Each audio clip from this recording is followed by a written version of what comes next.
o Cerrado na política e como a gente resolve essas questões. É, vou pedir então para Maurício começar se apresentando. Maurício, quer falar um pouco sobre você? Boa noite, Vitor. Boa noite a todos e todas. Eu me chamo Maurício Correia, né? Como você falou, é um prazer estar aqui com vocês nessa noite, né? Sou advogado popular, né? Com atuação aí na área socioambiental, especialmente de conflitos socioambientais e fundiários, né? Com uma atuação mais forte ali no estado da Bahia. Fiz parte, faço parte ainda, né, da Associação de Advogados de Trabalhadores Rurais do Estado da Bahia, a ATR. Então, na condição de coordenador dessa instituição, eu estive também na comissão executiva da campanha nacional em defesa do Cerrado, né, que nesse momento aqui eu represento, né, na condição de colaborador e pesquisador da campanha. Né. Atualmente estou fazendo mestrado em Sociologia e Direito aqui na Universidade Federal Fluminense e estudando essas dinâmicas fundiária e ambiental ali da região Mato Piba. E também sou apaixonado pelo Cerrado. Então, de início seria isso, Vitor. Muito obrigado, Maurício. Pedro, se apresente para a gente também. Opa, vocês me ouvem?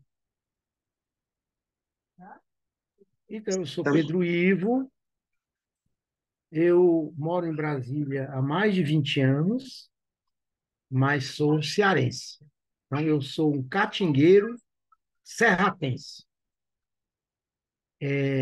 Mas a minha introdução na Caatinga foi na Paraíba, porque eu sou filho de paraibano e a minha juventude, criança e adolescência, melhor dizendo, foi toda na Paraíba, lá no sertão paraibano de Santa Luzia, Patos. E aí eu tive os meus primeiros contatos com a Caatinga, né?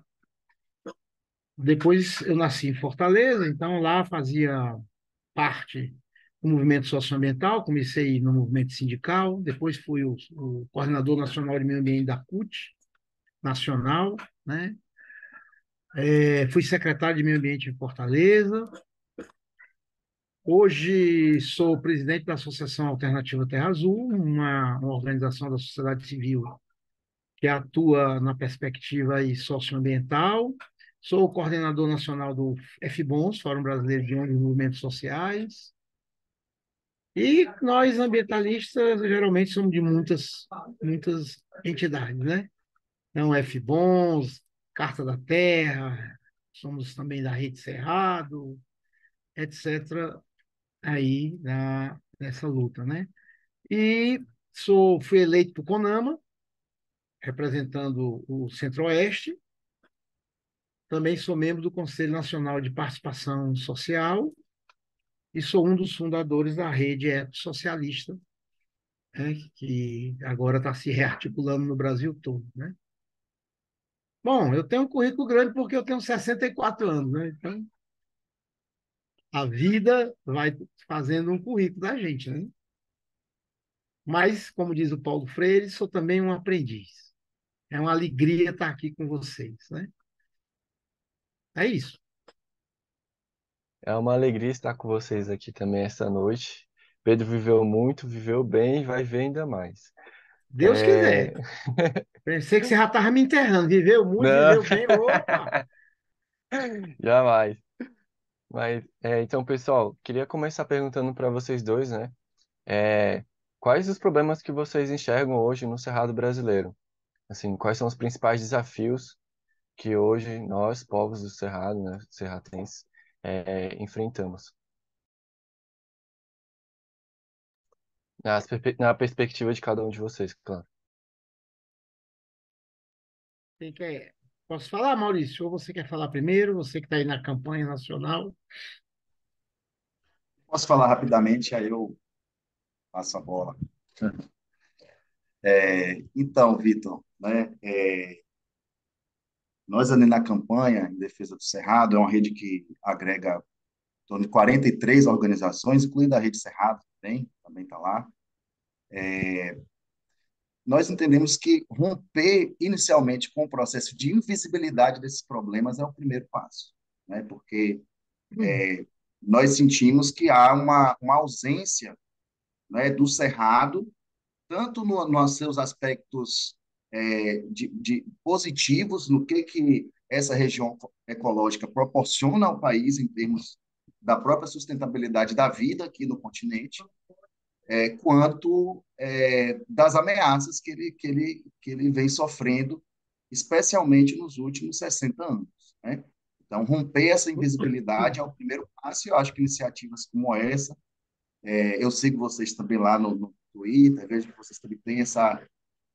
Então, assim, é sobre isso, né? É a gente colocar esse tema na pauta, né?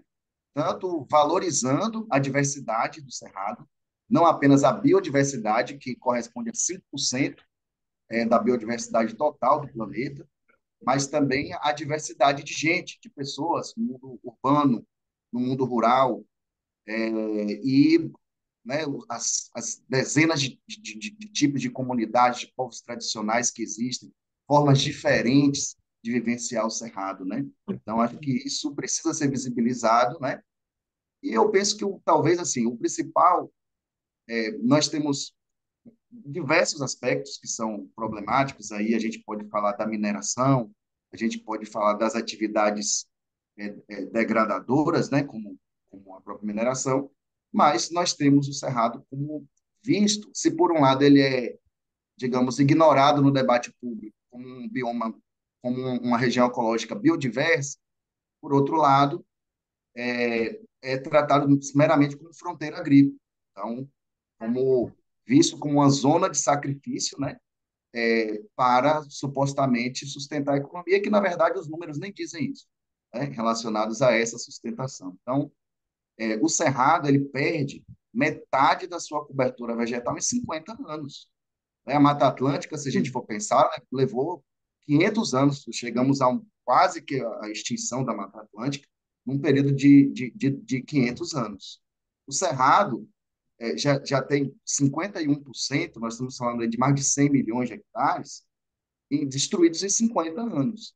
E a levar esse ritmo, em 2040, a gente não, praticamente vai ter poucas regiões cerradas. Então, eu penso que esse avanço desse desmatamento e as consequências dele, no que se refere, inclusive, à questão das águas, esse é o tema da campanha, sem cerrado, sem água e sem vida, eu acho que hoje é o problema mais urgente, mais emergente, né, do, né, dessa região, e com as consequências também, com violência contra povos e comunidades, né, tomada de terras, contaminação das águas. Então, eu destacaria, de um modo geral, essas questões inicialmente.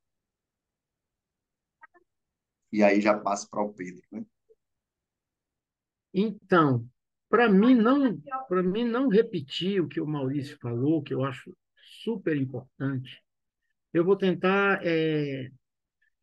colocar uma questão que está no cerne do debate de hoje, que é o cerrado na política, né? Primeiro, é preciso, quem está nos assistindo aí, entender a gravidade do problema, que não é um problema conjuntural. Não é por causa do Bolsonaro. Embora o Bolsonaro tenha piorado a realidade dos que vivem do Cerrado e do nosso bioma. É um problema muito profundo, é um problema estrutural.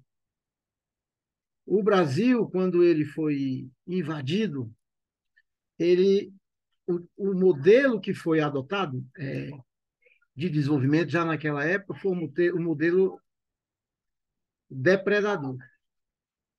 Então, inicialmente era destruição da floresta da Mata Atlântica, principalmente. Não havia uma política, digamos assim, de fixar uma colônia. Já é um problema isso, mas o fato de ser uma colônia de exploração, como a gente gosta de dizer, isso depois deu origem às tais capitanias hereditárias. Essas capitanias hereditárias é a base hoje da estrutura fundiária brasileira. O latifúndio tem a ver com capitania hereditária, né? E quando se foi tomando consciência do problema das florestas brasileiras, dos biomas brasileiros, das comunidades, né? Porque as florestas têm comunidades, né? Então, começamos a formular políticas para defender o, o socioambientalismo brasileiro, né? E mesmo na Constituição em 88, com tudo de bom que ela trouxe, parece que, posso dizer que houve um acordo tácito das classes dominantes, né, de que o Cerrado e a Caatinga, principalmente, e o Pampa, seria a área de sacrifício no sentido de um modelo depredador de desenvolvimento. Isso foi uma costura política, certo? E até hoje nós não conseguimos sair dela. Então, hoje, o maior problema do Cerrado, no meu ponto de vista, complementando o que o Maurício falou, além dessas questões que ele levantou, não está na resposta técnica, nem está na resposta científica. Nós já temos ciência e tecnia para salvar o Cerrado. Está na resposta política. As classes dominantes brasileiras, o Congresso Nacional, que é um retrato disso, né? E mesmo parte da esquerda não compreende o que é o Cerrado, não entende que ele é uma floresta biodiversa, não entende a dinâmica de suas comunidades, não entende o papel que joga aí a questão das águas, inclusive no equilíbrio com a Amazônia. Todo mundo fala que sem a Amazônia não tem nada, mas sem Cerrado também a Amazônia vai ser totalmente diferente do que ela é hoje. Então, o maior problema hoje do Cerrado é a consciência política sobre ele. E essa visão secular de que o Cerrado é para gerar mesmo um tipo de economia baseado na monocultura, baseado na exclusão e baseado no desmatamento. Tanto que as próprias leis ambientais do Cerrado são diferentes, por exemplo, da proteção da Amazônia. Então, eu senti muito isso. Eu fui, Maurício, candidato ao Senado aqui em Brasília, e o meu lema era o Senado, o Cerrado no Senado. A maioria das pessoas não sabe o que é o Cerrado. Ela até entende quando você fala da água, porque ela já sente o problema da água no dia a dia. E você fala da deflorestação. Quando você fala um pouco, já estão entendendo do clima. Mas da importância do Cerrado nesse processo todo, inclusive de regulação climática, é difícil. Por quê? Porque justamente todo o modelo de desenvolvimento brasileiro excluiu o Cerrado da ideia de ser uma floresta que tem que ser preservada e da ideia de que nessa floresta tem comunidades tradicionais, né? Gente que preserva através de um modelo não capitalista, não monocultura, e que deveriam ser valorizados. Então, eu acredito que não temos como fugir disso, né? A luta hoje em defesa do Cerrado é uma luta eminentemente de ecopolítica e, portanto, precisa de que a gente tenha mobilização social, que a gente consiga eleger governadores comprometidos com o Cerrado, parlamentares comprometidos com o Cerrado, mas, infelizmente, no caso, por exemplo, do Congresso Nacional, a bancada onde tem Cerrado, os que lutam pela preservação dele é muito minoria, embora seja uma minoria muito atuante, mas é muito minoria. Então, acho que o dilema agora, o dilema não, o desafio, e acho que essa campanha veio no momento certo, é massificar a campanha e criar consciência política de que a solução para resolver os problemas do Cerrado precisa ser de políticas e de políticas públicas. Leis, ações, fomento que ajudem a preservação do Cerrado e que também sejam como eu diria, acessível às suas comunidades, porque os fundos que estão aí, embora importante, se você olhar um edital de um desses dos fundos Amazônia, Fundo Clima e BNDES e tal, é inacessível para uma comunidade tradicional. Então, nós precisamos também ter mecanismo desse recurso público chegar na ponta, para quem dela realmente precisa. Então, nós temos que atuar na política e atuar na política pública e intensificar a campanha Salve o Cerrado, porque ela é assim de uma atualidade e de uma emergência muito importante.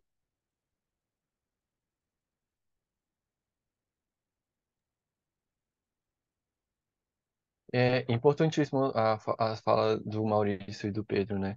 E já puxando um pouco o debate para esse tema do Congresso Nacional e o trabalho que a campanha vem fazendo. Maurício, hoje a campanha está com a hashtag Aprova PEC 504 e trata da PEC 504-10, que coloca o Cerrado e a Caatinga como patrimônios nacionais, do Brasil, né? Que vai muito nessa linha do Pedro, de que o Cerrado e a Caatinga foram colocados, né, como biomas sacrifícios para o desenvolvimento econômico do Brasil. Eu queria que você falasse um pouco sobre a campanha da PEC 504-10, quais são os desafios que vocês têm enfrentado com a aprovação dessa PEC e quais seriam os benefícios de ter o Cerrado e a Caatinga como patrimônios nacionais.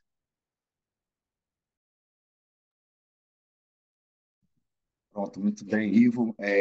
Assim, eu tenho total concordância com o Pedro quando coloca a questão como um problema ecopolítico. Eu não vejo saída fora disso, porque, como ele mesmo colocou, não faltam estudos, né? Especialmente mais recentemente, né? Nos últimos 20 anos, tem se produzido muito, já o suficiente para subsidiar políticas públicas. Mas as políticas públicas, elas não se fazem sozinhas por si mesmas, né? Nem nós podemos esperar também que somente por iniciativa de governos ou Congresso Nacional as políticas públicas elas podem se consolidar. Isso aí precisa haver, de fato, uma, uma pressão social, uma pressão da sociedade, né? Sobre poder executivo, sobre legislativo, às vezes também sobre o judiciário. E não existe uma saída única, não existe digamos assim, uma bala de prata que vai, digamos assim, com apenas uma ou uma flecha só, a gente conseguir chegar a uma, um caminho, um horizonte para um problema que é tão complexo, né? Então, como bem lembrou Pedro, na Constituição Federal, né, de 88, está lá no artigo 225, né, que é o artigo que fala do nosso direito a um meio ambiente ecologicamente equilibrado, é que 5 regiões ecológicas brasileiras, 5 biomas, estão incluídas como patrimônio nacional: a floresta amazônica, a Mata Atlântica, a Serra do Mar, o Pantanal e a zona costeira.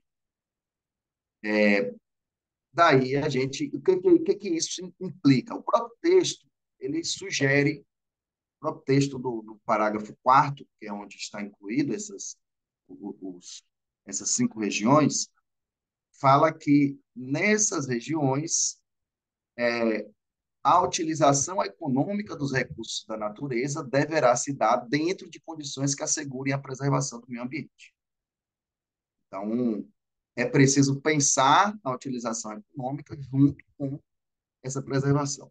E aí, nada explica, não tem nenhuma justificativa admissível, nenhuma justificativa que a gente consiga imaginar para o fato de Caatinga, Cerrado e Pampa ter ficado fora, para além desse pacto político que o Pedro mencionou, que vem lá da Constituinte, né? Mas que esse pacto político, por trás dele, existe também muitos interesses, existiam muitos interesses, como ainda existem interesses econômicos, né? Na utilização predatória, né, desse ecossistema. Então,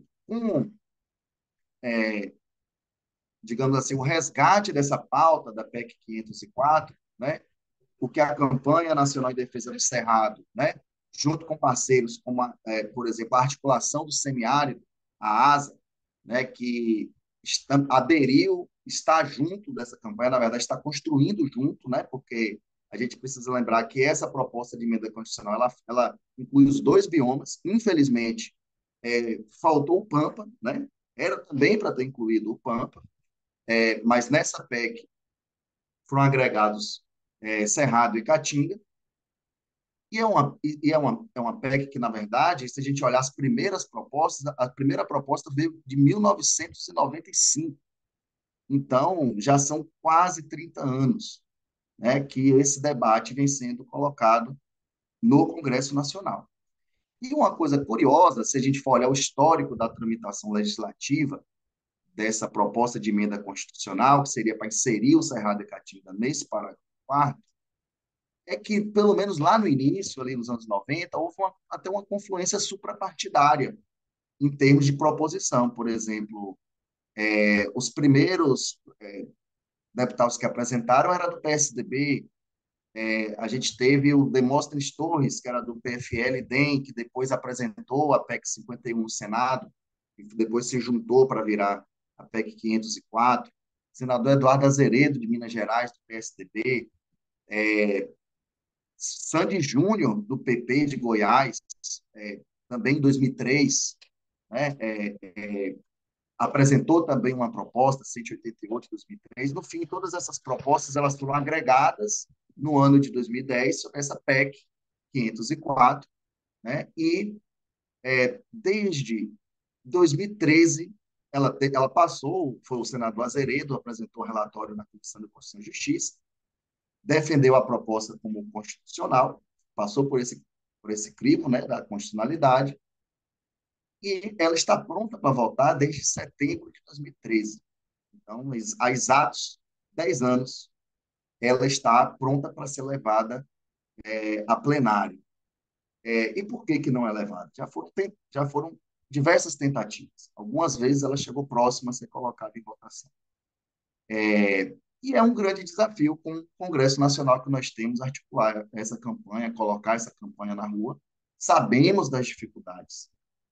O Pedro Ivo citou aí o Ulisses Guimarães, e ele tinha uma frase, uma constatação, que ele falava o seguinte: olha, vocês estão reclamando hoje do Congresso Nacional, vocês esperem até ver o próximo, né? E a impressão que nós temos é que, desde então, o Congresso Nacional, ele cada vez mais ele se distancia, né, desses interesses, né, dos interesses que servem a toda a população, né, servindo a pequenos grupos de interesses.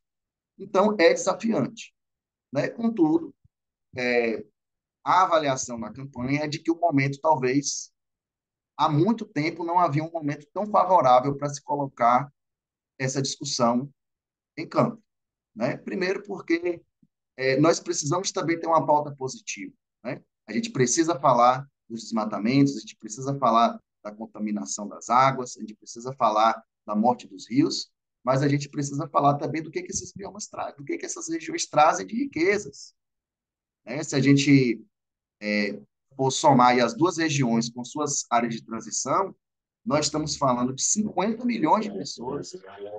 Nós estamos falando de 25% do território nacional, eu digo, incluindo as zonas de transição, que são importantes. As regiões ecológicas não existem no nada, né? Existem esses pontos de contato e eles se interagem. A Amazônia interage com o Cerrado interage com a Caatinga, né? Quer dizer, os rios voadores trazem a água do Cerrado, vem pelo céu, essa água vem do céu, cai no Cerrado, infiltra no Cerrado, vai para as águas subterrâneas, se transforma nos aquíferos, aquífero Urucuia, aquífero Guarani, né? Isso brotam as nascentes de 12 bacias hidrográficas, das principais da América do Sul. Então, existe uma relação aí. Então, não dá para se falar Amazônia sem falar do Cerrado. Da mesma forma que, se a gente pega o Rio São Francisco, o grande elo entre esses dois biomas. Eu também sou da Caatinga, viu, Pedro? Me apaixonei pelo Cerrado depois, mas vim lá da Caatinga, da Bahia. E lá na Chapada Diamantina é isso. Você subiu a serra, é Cerrado. Você está na parte baixa, é Caatinga. essa interação existe, inclusive, no Nordeste, nas Chapadas, né? Araripe, Apodi e várias outras.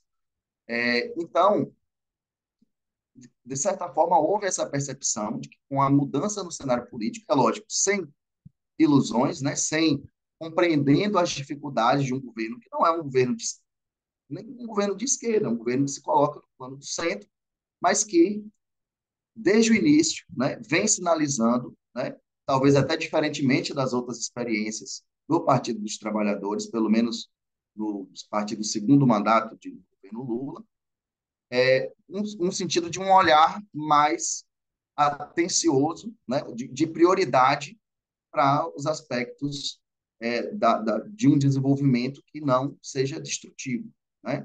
E aí existem essas sinalizações. Então, né, foi, né, a campanha fez esse chamamento, né? Foi muito importante que a articulação do semiárido viesse junto, porque dá um peso também importante a essa pauta, né? A articulação do semiárido é bastante respeitada pela sua história, pelo legado. Se a gente pensa aí no programa 1 milhão de cisternas aí no semiárido brasileiro, assim, é um divisor de águas, literalmente, né? Então, tem uma credibilidade também muito grande a articulação do semiárido, que assina também a nota técnica, né? Que nós fizemos, e com essa expectativa. Então, houve recentemente, agora, dia 12 de setembro, né, uma audiência pública, né, na Câmara, a pedido da deputada Célia Chacriabá, que é lá do Cerrado, do norte de Minas.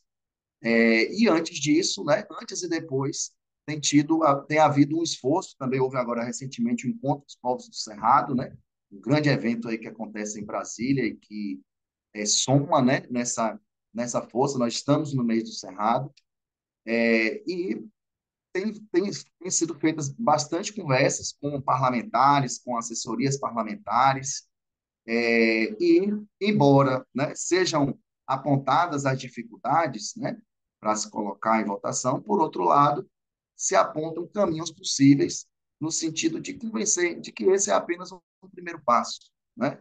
O Brasil ele está sinalizando para fora do país um compromisso ambiental nos seus diversos compromissos, já desde a ECO 92, desde antes disso, com o protocolo de Estocolmo, Rio+10 em 2002, a Conferência do Clima em 2012, Acordo de Paris, enfim, agora com a Cúpula dos Povos, prevista, inclusive, para acontecer a COP25 no Brasil. Então, a nossa linha né, tem sido no sentido de convencer sobre a necessidade do próprio Brasil dar essa sinalização também para fora, para dentro, porque, né, é a sociedade civil brasileira que está exigindo e a gente precisa convencer mais gente a se somar nisso, pensar em formas criativas, né, de fazer essa pressão chegar naqueles que vão votar efetivamente, conquistar aqueles que, digamos, não conhecem muito ou que são indiferentes,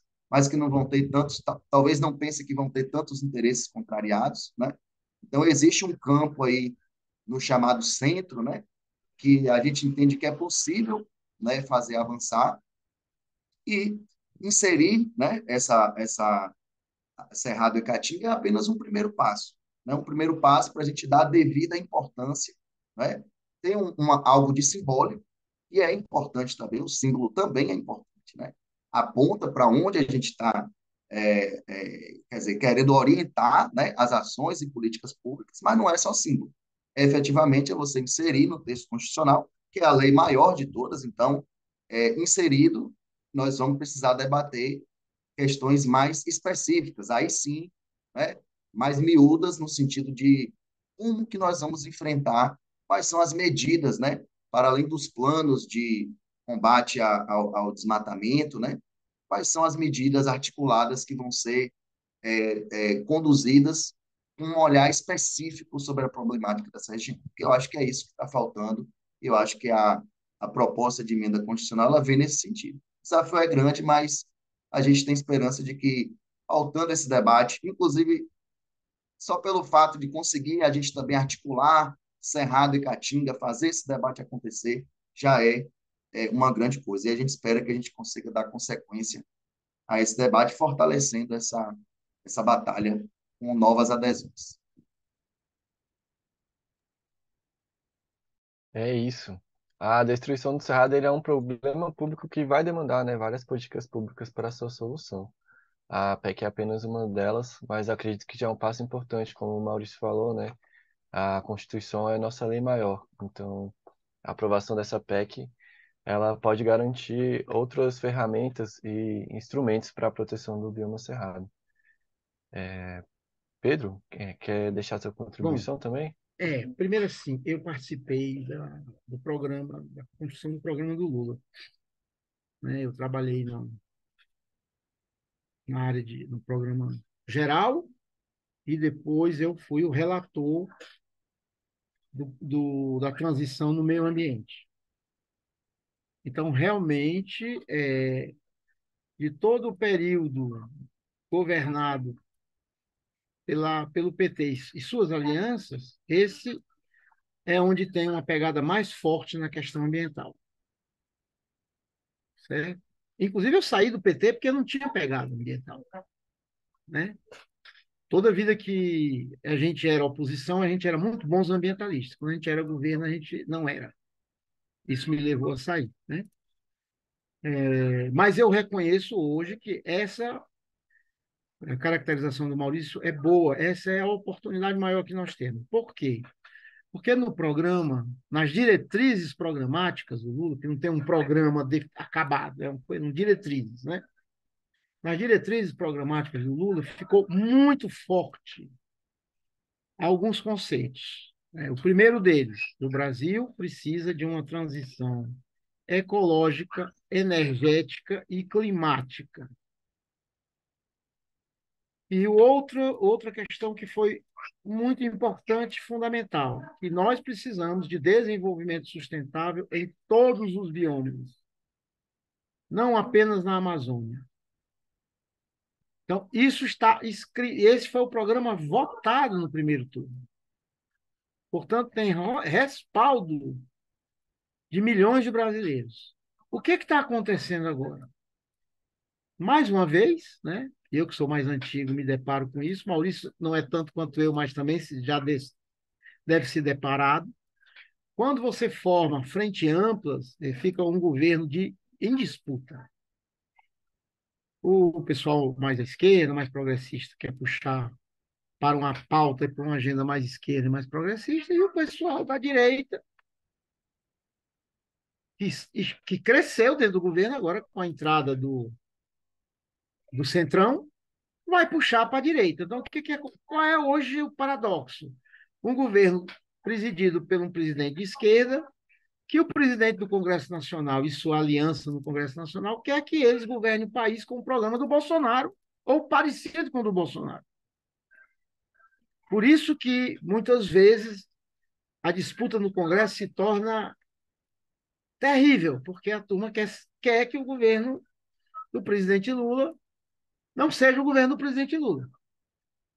Como tem essa determinação das diretrizes programáticas, essa determinação, então acho que tem uma possibilidade muito grande de a gente aprovar a PEC.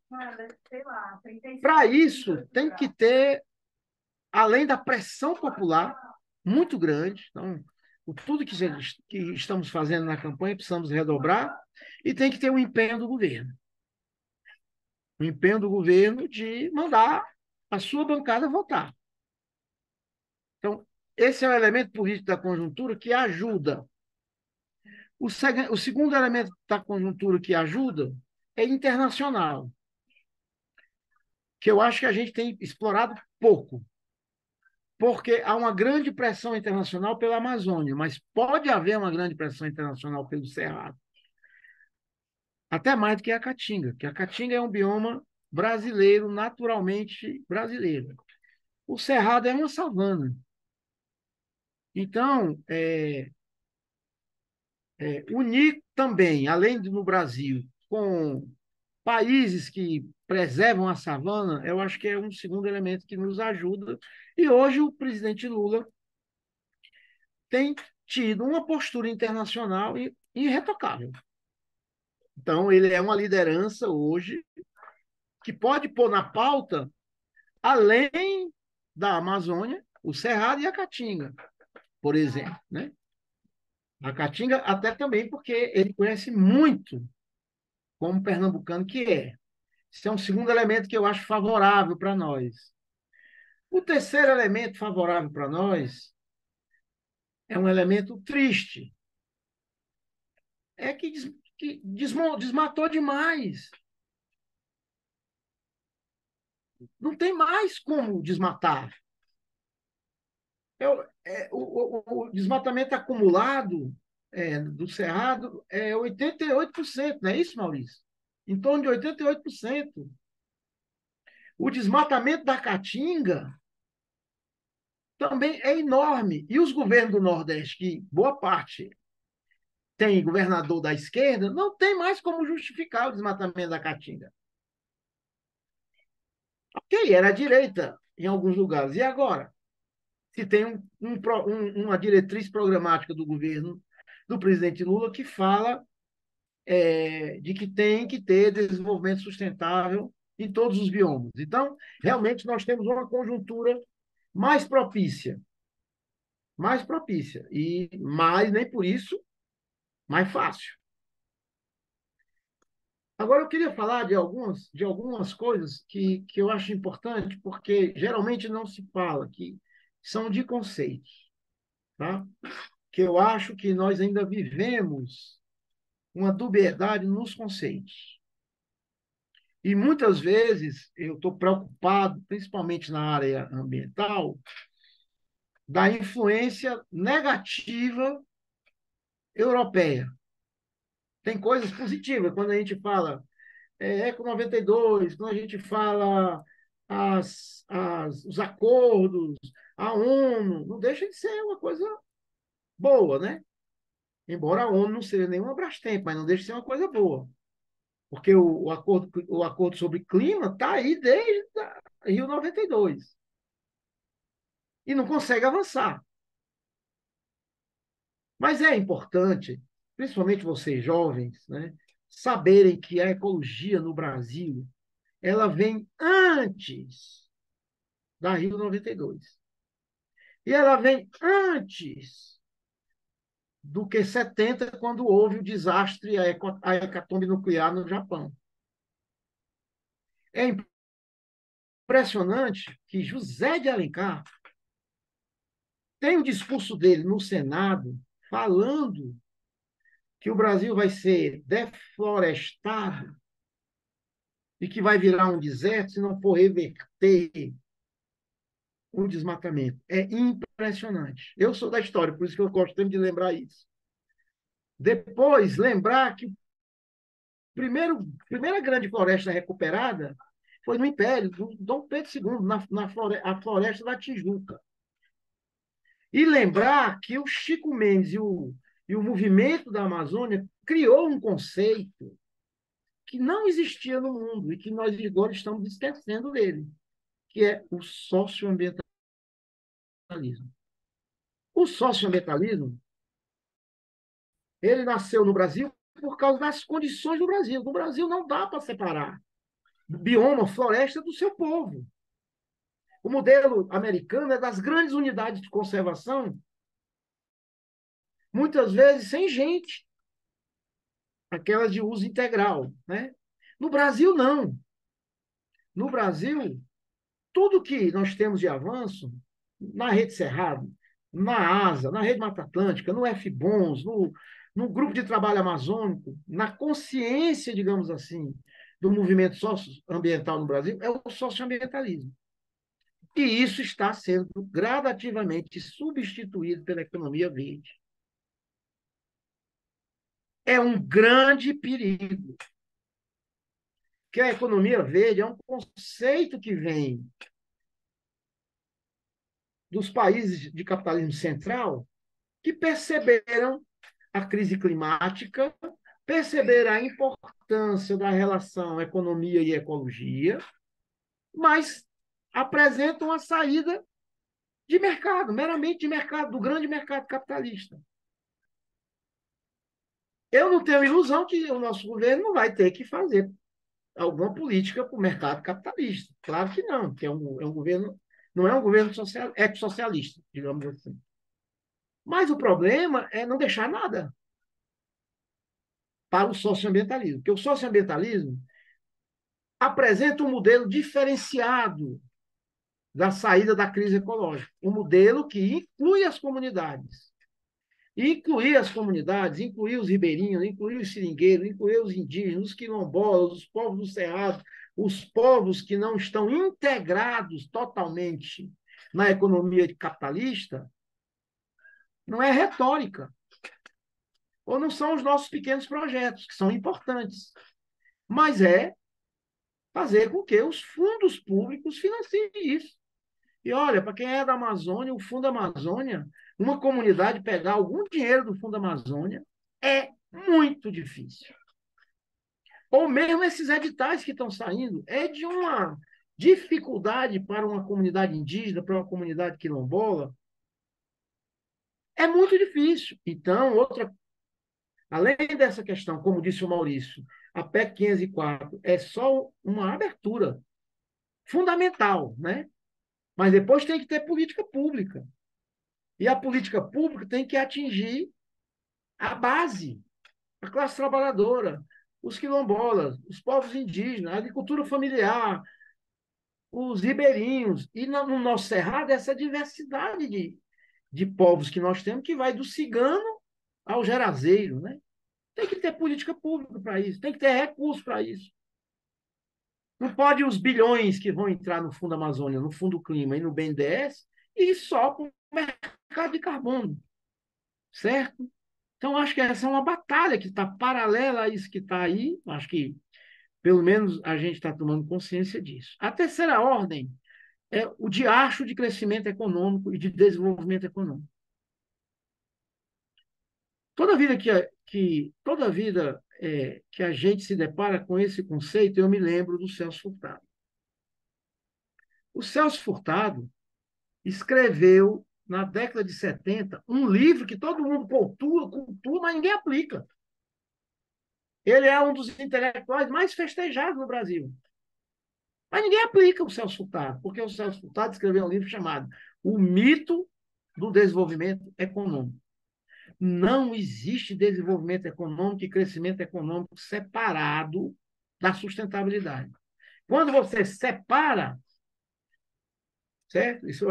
Eu queria falar um pouquinho nisso, porque eu acho isso é o cerne da ciência linear e da ciência que fragmenta e da educação que fragmenta a vida no planeta, porque a vida no planeta não é mais fragmentada. Eu nem discuto quem é mais importante. Amazônia, Cerrado, Caatinga, Pampa, não tem mais importante. Um não vive sobre o outro, porque hoje nós já temos os conceitos de que a natureza ela é interligada e que é interdependente. Quando você separar a economia da ecologia, você vai destruir a ecologia. Economia e ecologia, como diz Leonardo Boff, na epistemologia da palavra, uma cuida da casa, outra ordena a casa.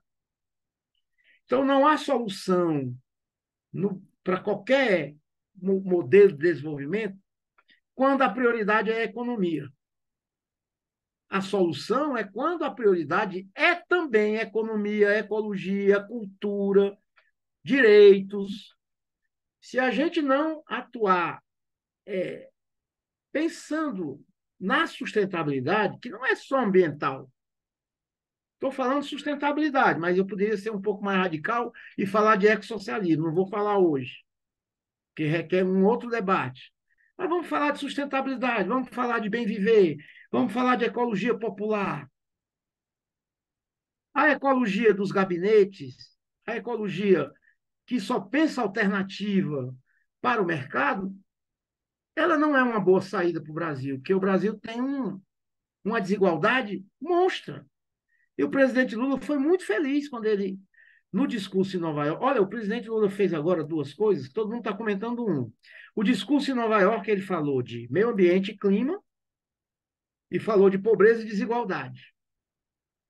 Todo mundo bateu palma. Mas ele fez um outro movimento paralelo, inteligente, porque fez com o presidente dos Estados Unidos, de chamar a atenção para a situação que vive as classes trabalhadoras no mundo hoje, de perda de emprego, de perda de recursos financeiro, né? De perda, de desestabilização do mundo do trabalho, da uberização do mundo do trabalho, que, aliás, o governo quer regulamentar. Então, quero concluir com isso, que a saída sustentável é uma equação, no mínimo, que junta economia e ecologia.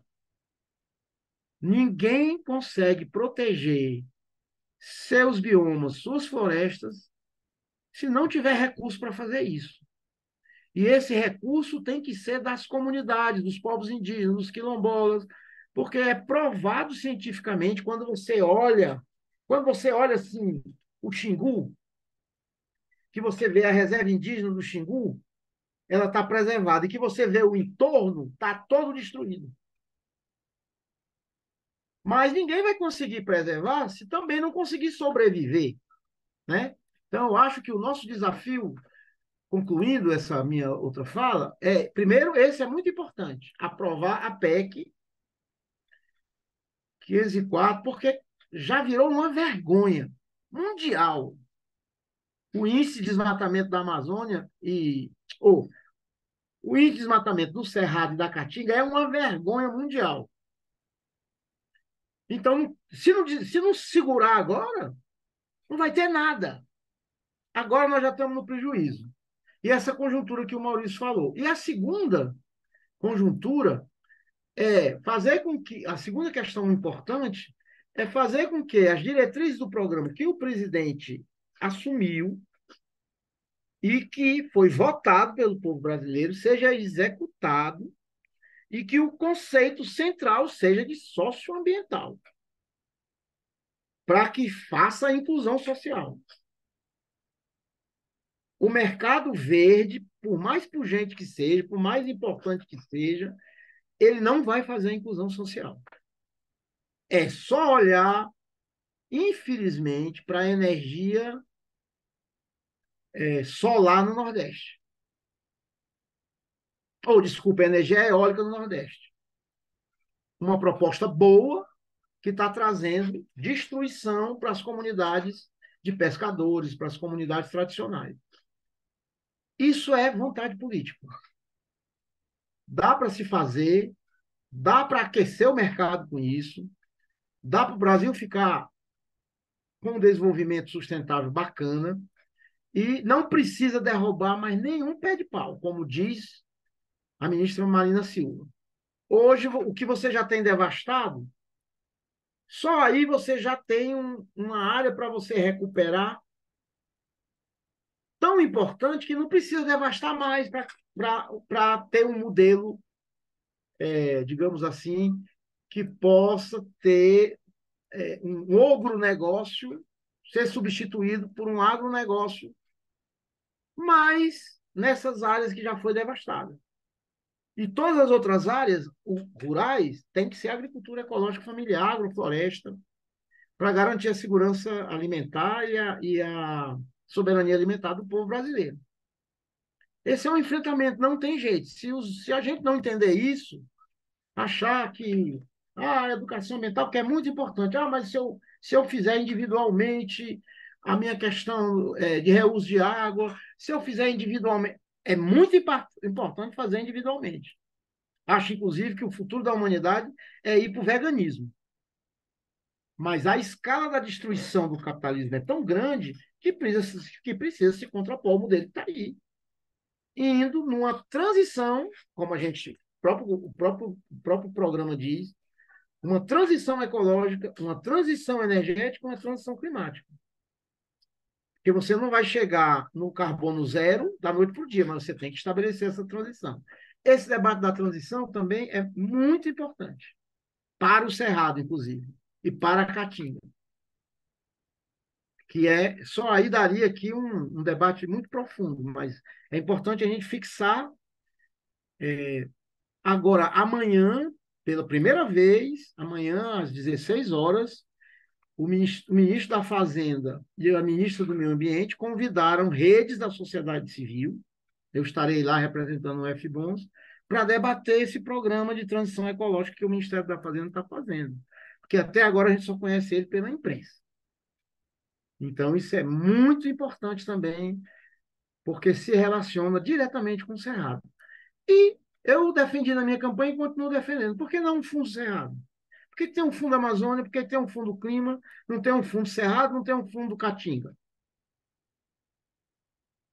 Né? Então, acho que também a gente tem que buscar recurso para poder desenvolver essa visão que a gente está aqui pleiteando.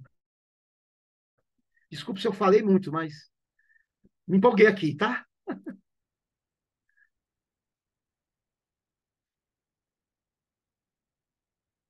Parei.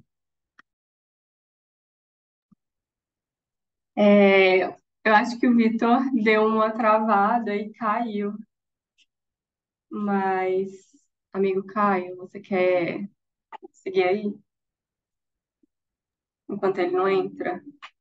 Posso seguir. Na verdade, eu tava aqui, o Pedro Ivo tava falando, né? E eu tava com uma pergunta. Já que a gente tá entrando agora nos 30 minutinhos finais que a gente marcou para nossa conversa, eu acho que a gente pode abrir para a galera trazer questões, trazer perguntas, e a gente é, prosear um pouquinho sobre isso, né? E aí, o Pedro, você faz parte do CONAMA, né? Que, para quem não sabe, é o Conselho Nacional de Meio Ambiente, que é esse órgão que tem a finalidade de assessorar, de propor ao governo e aos demais órgãos ambientais algumas diretrizes e políticas governamentais no que se refere ao meio ambiente. E aí, a pergunta que eu queria fazer para você é o que se discutido sobre Cerrado dentro do CONAMA? Se tem, se não tem. É uma dúvida, assim, pessoal mesmo, que eu gostaria de saber.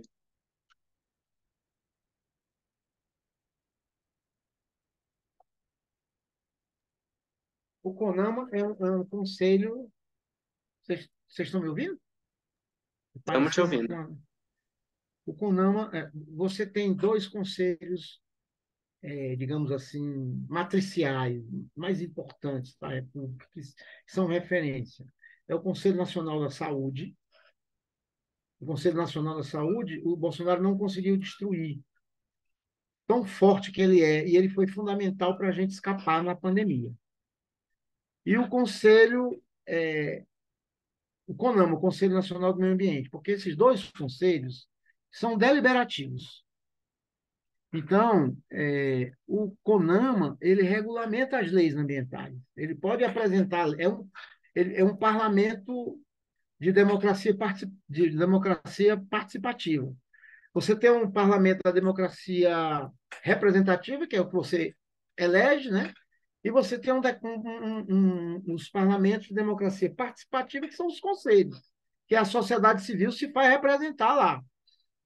E, e no futuro você vai ter mecanismo de democracia direta, porque os conselhos de participação são semidireta. A democracia direta já é prevista na nossa Constituição, quando a Constituição fala dos referendos e dos plebiscitos. Quando você diretamente, como indivíduo, vota para apoiar ou não apoiar uma lei. Então, o nosso sistema tem isso, que a gente vai, numa conjuntura que o Congresso Nacional é bem reacionário, né, só conservador, a maioria, é muito importante esses instrumentos de participação social, né? O PPA participativo, por exemplo, foi uma grande batalha. Nós conseguimos fazer um PPA com mais de 1 milhão de pessoas participando. Vamos levar agora para o Congresso Nacional. Agora a luta lá no Congresso Nacional é não destruir o PPA que foi feito com a presença da sociedade civil. O CONAMA, portanto, mesmo ele sendo importante, ele foi fragilizado pelo Bolsonaro. O que o Bolsonaro fragilizou? Não estava muito claro, legalmente, a participação no CONAMA. Então, o Bolsonaro destruiu a participação. Fez sorteio para quem entra no CONAMA e desmontou o CONAMA. Então, nós só tivemos até agora 2 reuniões do CONAMA. Então, foi muito na agenda que estava represada.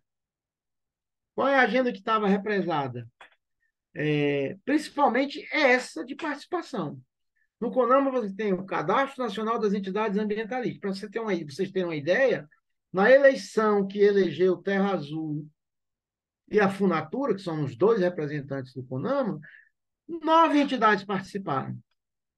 Todas as outras não conseguiram se credenciar no CONAMA. E assim, o CONAMA não é um órgão paritário, como diz a Suprema Corte do Brasil, que orientou a ser paritário. Então, a primeira reunião foi muito voltada, essas duas primeiras reuniões foram muito voltadas para definir as novas regras e definir as câmaras técnicas, porque são nas câmaras técnicas que a gente vai poder trazer as propostas para o plenário dos biomas e de outras questões mais. E algumas agendas que estavam muito represadas, como, por exemplo, a Mata Atlântica em Goiás. Mais de 30 anos que já se sabia que temos 24 municípios que são Mata Atlântica em Goiás. E isso não conseguia ser aprovado, e nós aprovamos agora.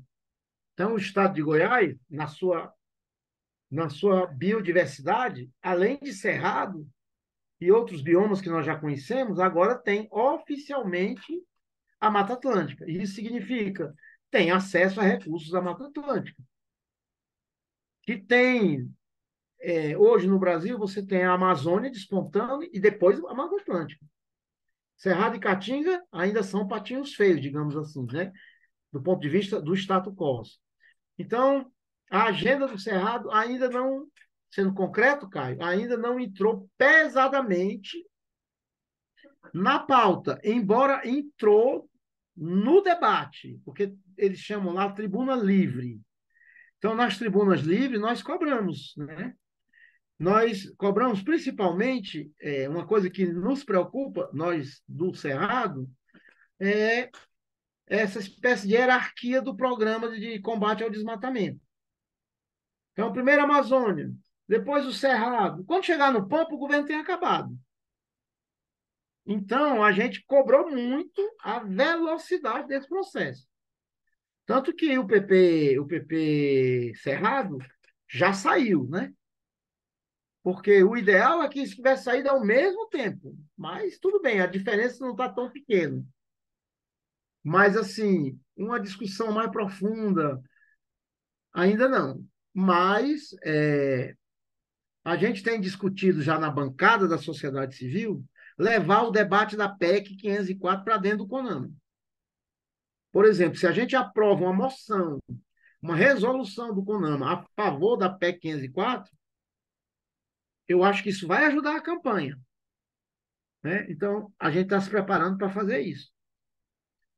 Infelizmente, na última reunião da bancada, eu não pude ir, foi a minha suplente, que é a Ana Laís. Né? Não sei se algum de vocês estavam, mas assim, a gente tá com um time muito bacana, que está interagindo bastante.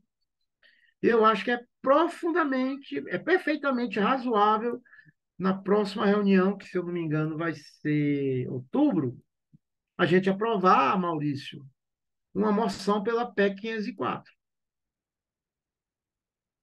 E essa moção ser lida no Congresso depois pela bancada da Frente Parlamentar Ambientalista. Acho que ajuda. É isso, Caio. Obrigado pela pergunta. Nada, eu que agradeço pela resposta. Pessoal, mais alguém tem alguma pergunta para o Pedro, para o Maurício? Nath abriu o microfone aqui. Sim, eu queria fazer uma pergunta para o Maurício, que é, enquanto sociedade civil, o que a gente pode fazer para apoiar a PEC, mobilizar a favor da aprovação dela? Olha, então, a gente, como eu falei, assim, temos já alguns mecanismos, né? Nós temos, por exemplo, circulando um abaixo-assinado virtual, nós já estamos com mais de 500 mil de assinaturas. Então, a meta é chegar a 1 milhão de assinaturas, né? Está com 600 poucas mil, se não me engano. Então, esse tem sido um mecanismo que a campanha tem divulgado bastante. né?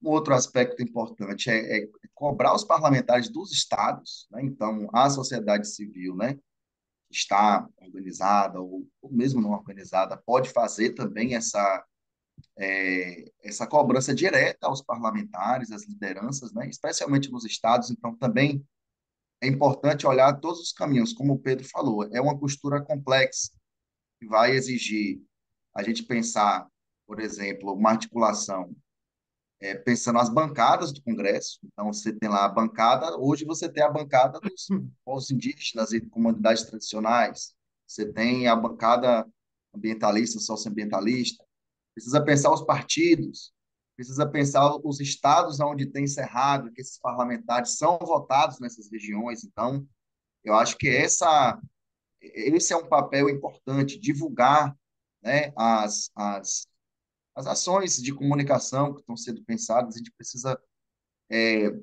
parece às vezes que a gente está falando de uma coisa muito distante, especialmente quando a gente foca muito, a gente pensa no desmatamento, a gente imediatamente vincula ao mundo rural, né?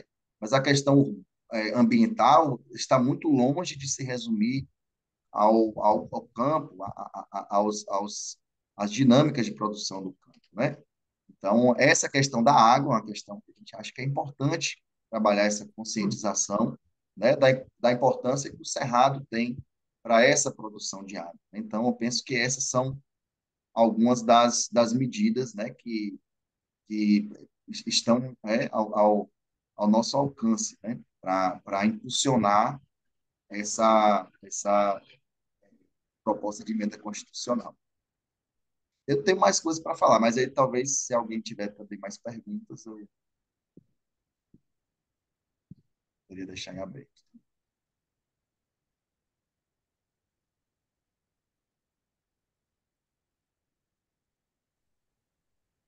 Bom, alguém tem mais alguma dúvida em relação aos temas que tratamos aqui hoje? Gostaria de fazer uma pergunta ao Maurício e ao Pedro.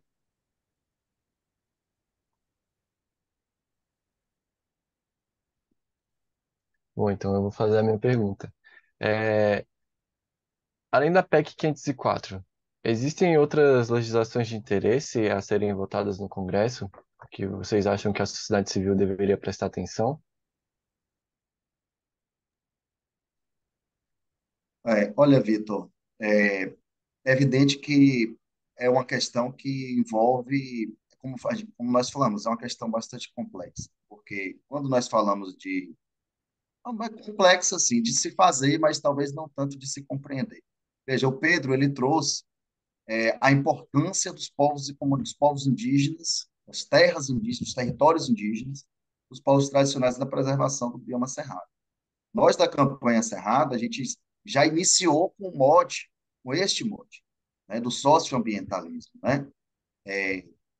Por exemplo, a gente tem várias unidades de conservação em muitos contextos que estão sobrepondo territórios tradicionais e criando conflito, inclusive criminalizando os modos de vida tradicionais, que nunca ofereceram nenhum risco sistêmico, né, para essas regiões ecológicas.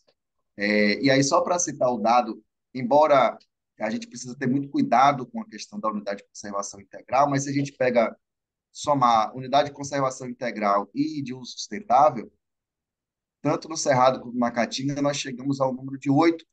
São os dois biomas dos menos protegidos, né? E aí a gente está falando dos dois aspectos. Agora, vamos pegar os territórios tradicionalmente ocupados, mesmo aqueles que não estão demarcados ainda. A gente vai ter essa mesma percepção que o Pedro teve. Se a gente pegar as comunidades de fecho de pasto, lá na região de Correntina, na bacia do Rio Corrente, dos principais afluentes de São Francisco, só ali na bacia do Corrente, no estudo que nós fizemos, nós identificamos 370 mil hectares preservados, né, por 30 comunidades de fecho de pasto. E a gente olha o mapa do desmatamento da bacia do Corrente e nós vemos os vetores de desmatamento vindo dos dois lados, e essas comunidades no meio, garantindo que ainda existe cerrado nessa região.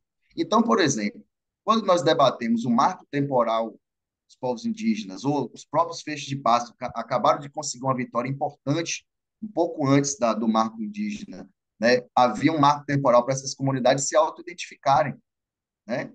Até 2018 colocaram um prazo. A gente conseguiu derrubar isso no Supremo há cerca de 20 dias, e isso vai ter um impacto tremendo positivo, tanto para Cerrado quanto para Caatinga, assim como o próprio marco temporal indígena, que agora já estão se movimentando lá no Congresso para tentar derrubar, mas é difícil, são cláusulas da Constituição que não se pode mexer, são cláusulas chamadas cláusulas pétreas, né?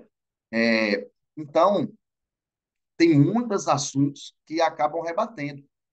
Se a gente for olhar no plano dos estados, felizmente, me parece que o Ministério do Meio Ambiente e o entorno já percebeu o papel, né, que os órgãos ambientais nos estados estão tendo no avanço dessa destruição, desse desmatamento. Porque se a gente for olhar na Bahia, 85% dos desmatamentos são autorizados. Eu não chamo de desmatamento legal, eu chamo de desmatamento ilegal e autorizado. Porque quando nós vamos olhar essas autorizações de supressão de vegetação, na Bahia, em 2011, foi feita uma reforma, inclusive governos, governos ditos progressistas, né? O Nordeste vive essa contradição. Mas antes de Bolsonaro propor diversas mudanças, inclusive no licenciamento ambiental, porque na Bahia, desde 2011, tem uma lei estadual que dispensava o licenciamento ambiental para a atividade de agricultura. Isso foi questionado no Supremo pelo Ministério Público Estadual, mas os estados e as legislações estaduais, elas têm um papel fundamental. E nós não estamos falando apenas de legislação ambiental. A legislação de terras, ela tem um impacto fortíssimo. No Piauí, em 2019, foi aprovado mais uma brecha, por exemplo, para a grilagem de terras. E a grilagem de terras, ela não se faz a consolidação dela sem o desmatamento. Existe uma ligação profunda entre a grilagem de terras e o desmatamento, né? Então, um dos mecanismos de se combater o desmatamento é justamente promovendo a regularização dos territórios tradicionais dos povos indígenas, né? E também fazendo esse ordenamento fundiário. O Estado precisa assumir esse ordenamento. No fim, se deixa lá para que as próprias dinâmicas do setor privado vão fazendo e depois trabalha com fato consumado. Primeiro você desmata, depois você articula uma anistia, né? Então, o olhar para essas legislações estaduais é importante. Então, assim, é preciso que a gente tenha uma visão e um olhar de que as ações vão ser necessárias ações de curto prazo, ações mais de médio prazo e ações de longo prazo, se a gente tiver esse tempo ainda de pensar ações de longo prazo. E aí, pensando nas de curto prazo, né, além da aprovação da PEC, por exemplo, né, vamos pegar, você ter um olhar, identificar onde estão os problemas de forma mais agravada. Então, se você pega os 10 ou 15 municípios que mais desmatam no Cerrado hoje, eles vão corresponder a quase metade do que é desmatado no Cerrado. Né? Grande parte deles vão estar nessa região chamada Matopiba, que virou fronteira agrícola. Mas, então, assim, precisa olhar nesse nível dos municípios. Então, o que está acontecendo nesses municípios? Então, o próprio Ministério do Meio Ambiente precisa ter uma política olhar para isso. Nós precisamos entender como é que se produzem as águas. Quais são, de fato, as zonas produtoras de água? Quais são? Onde é que estão as áreas de recarga dos aquíferos? Grande parte nas chapadas. Estão sendo devastadas a um ponto que nem reserva legal tem mais. Porque antes, era quando só era possível ter a reserva legal, que no Cerrado corresponde a apenas 20%, no caso da Amazônia Legal é 35%. Esse é um dos pontos que a PEC pode abrir caminho, né, de ampliar essa proteção, porque o que os desmatadores dizem olha, nós podemos desmatar, se a gente tem 1.000 hectares, a gente pode desmatar 800. A lei nos permite isso, né? Então, assim, preciso. Então, não está tendo mais reserva legal em cima da Chapada, sabe por quê? A partir do Código Ambiental de 2012, da reforma do Código, se pode deslocar essa reserva legal para outros lugares. O resultado disso é que as chapadas, que são as áreas de recarga dos aquíferos, estão perdendo todas as suas reservas legais, que estão sendo colocadas nas regiões dos vales, nos baixões das chapadas, onde estão as comunidades, porque é onde estão os rios. As comunidades usavam chapadas também, mas extrativismo, produção, áreas de moradia, geralmente próximo dos rios, dos brejos, das veredas. Essas áreas estão virando reserva legal. Ou seja, você não tem minimamente, por exemplo, corredores ecológicos nas chapadas. Um animal jamais vai conseguir, qualquer porte que seja, não consegue mais atravessar de um vale para outro, porque não tem comida, não tem vegetação nesse meio do caminho.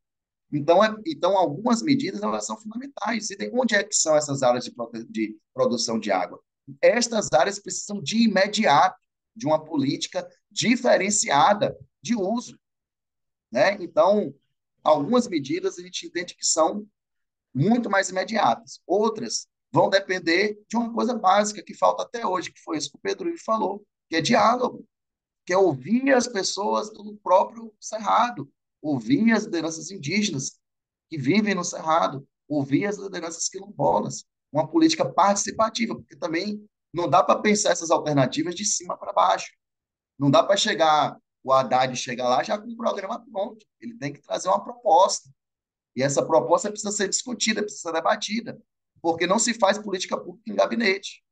Então, por isso que, quando o Pedro traz esse aspecto do plano plurianual participativo, né? Assim, é isso, as soluções reais vão vir a partir também dessa participação, porque o problema não é simples, né? Então, nós precisamos ouvir os especialistas, sim, né? Mas também precisa ouvir, né, essas lideranças, essas pessoas que, no seu dia a dia, estão fazendo essa luta pelo Cerrado. Então, é um pouco da forma como a gente está enxergando as possibilidades da gente conseguir dar alguns passos à frente nessa janela de oportunidade que temos, porque não sabemos muito sobre o futuro, né, em termos de institucionalidade.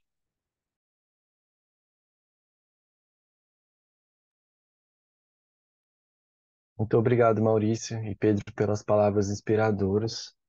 Vitor, Pedro, quer complementar a eu fala do queria, eu Maurício? queria, assim, é uma lista muito grande, certo?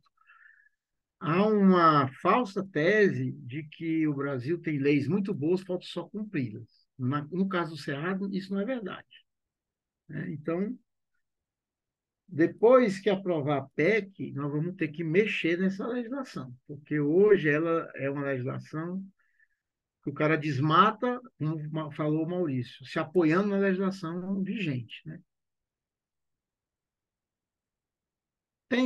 Tem agora bom, PPA, que não é só Cerrado, mas é o Brasil todo, vai ter que ser votado esse ano ainda, a gente tem que ficar de olho nisso, é muito importante. O Escazú, porque o Escazú precisa passar pelo Congresso Nacional, e o movimento Escazú é muito importante. O movimento é o que nós fazemos, mas o Escazú é muito importante para nós, porque ele vai proteger justamente os ambientalistas, os indígenas, os quilombolas, né, os direitos humanos. Inclusive, eu faço até aqui, não sei se vocês já fizeram, mas tem uma campanha da juventude do Escazú, 513 vozes, né, por Escazú, para o pessoal gravar um vídeo. Todo mundo que está assistindo aí pode gravar um vídeo e mandar para a campanha. É, nós tivemos no Ceará uma grande vitória, foi a lei do deputado Renato Roseno, que agora nós estamos apresentando para ser uma lei nacional, que é o fim das pulverizações aéreas. Isso é muito importante para todos os biomas, inclusive para o Cerrado, porque vai diminuir a contaminação em grande escala, né? Bom, ou uma lei mais geral que também é importante é a lei do mar, PL da lei do mar, e várias outras. Lá no Congresso Nacional, nós temos a Frente Parlamentar Ambientalista, né, que é uma frente que tem vários grupos de trabalho, entre eles o GT Cerrado, o GT Caatinga, etc. Então, já tem um levantamento sobre quais são qual é a pauta principal. Há uma rede chamada RAC, que a gente do Terra Azul participa também, que chama Rede de Advocacy Colaborativo. O RAC reúne os advogados não é só advogado, mas os advogados de todas as organizações que atuam na área socioambiental, ou pelo menos boa parte deles, participam da RAC, e lá a gente fica discutindo qual é a prioridade nas leis, qual é também algumas ações judiciais que a gente vai fazer. Então, lá tem uma lista maior, mas, no geral, tem muita coisa, né? Mas eu acho que as principais a gente citou aqui, certo? E o Congresso Nacional não funciona sem pressão. Com pressão já é difícil, né? Você imagina sem pressão. Esse ano tem um elemento muito interessante. O Congresso em Foco, o Prêmio Congresso em Foco, 99% dos premiados foram das bancadas progressistas e de esquerda, diferente do ano passado. Então, isso mostra primeiro, uma maior iniciativa dos parlamentares progressistas na internet, porque parte do prêmio é votação na internet, mas também a votação de júri especializado, que é muito importante, só deu a nossa bancada. Eu acho que isso tem a ver com uma maior ligação que os parlamentares estão procurando ter com isso que o Maurício falou, com a base. Você vê que a audiência da PEC 504 foi uma das maiores do Congresso Nacional, né? E é um tema que era, digamos, pelo menos não muito prioritário, virou uma prioridade, né? Então, na rua, no parlamento, no judiciário, nós devemos continuar a nossa luta. E a juventude tem um papel fundamental nisso aí, fundamental, né? Então, estou com muita esperança que as redes e os movimentos como o de vocês, né? A Vida no Cerrado, que é majoritariamente de jovens, né? Eu acho isso muito bacana, junto com outros movimentos, comecem cada vez mais a ir para cima, né? Para poder a mobilização crescer. É isso, quero agradecer aí. É um prazer estar aqui com vocês e ver as carinhas de vocês jovens, assim, né, Maurício? Animadas e querendo lutar, e organizando, e fazendo militância, voluntariado. O pessoal que está assistindo aqui é um grupo que não é movido a cash, não, é movido a vontade, compromisso. Claro, se depois tiver um dinheirinho, não vai fazer mal, mas não é isso que move, né? Então, acho isso aí uma qualidade muito importante de vocês. Eu quero saudar muito a vida no Cerrado.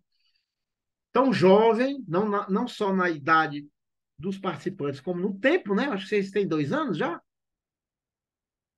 A gente tem 7 meses de oficialização, Olha, Pedro. 7 meses, assim, bem vividos, viu?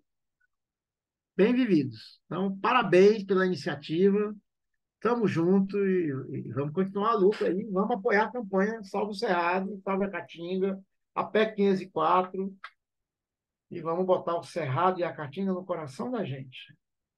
Porque a ecologia também, se não for com coração, não tem tecnia que substitua o amor pela natureza, pelos animais, pelos seres humanos, principalmente aqueles que são mais vulneráveis. Valeu! É isso, gente. Já tá dando 8h30, para não ficar uma live muito extensa, a gente já vai parando por aqui. Queria convidá-los para a gente poder tirar uma foto, né, desse momento, para deixar registrado, além da gravação, né, que vai ficar salva para quem quiser assistir depois no YouTube.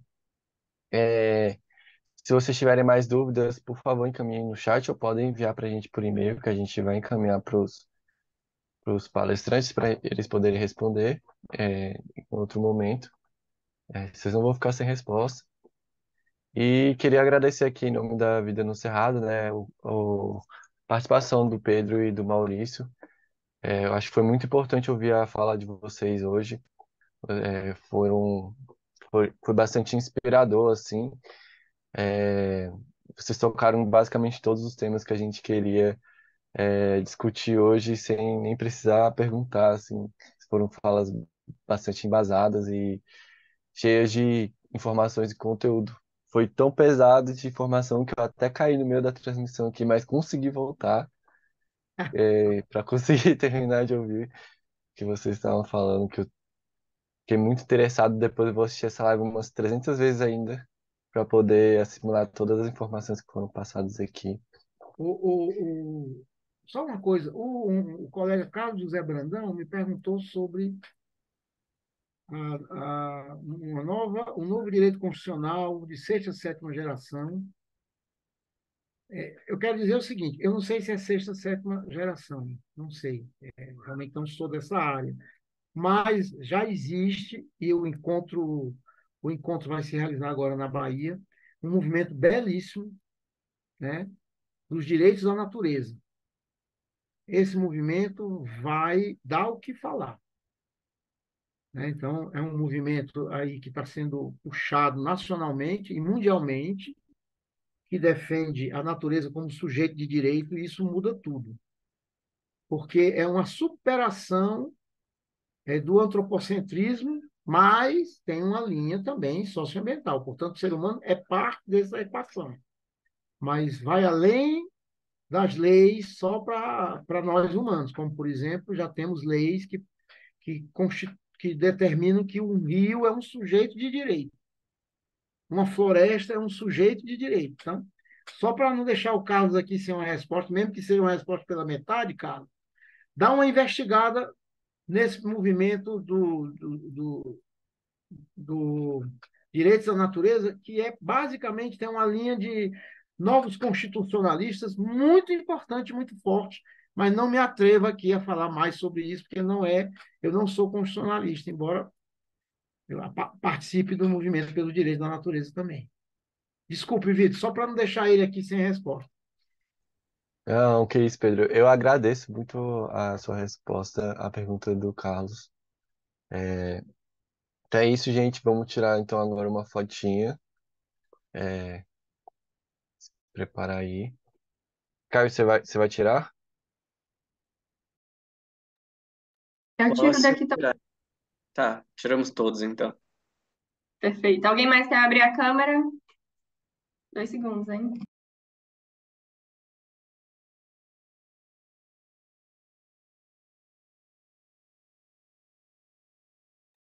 Oi!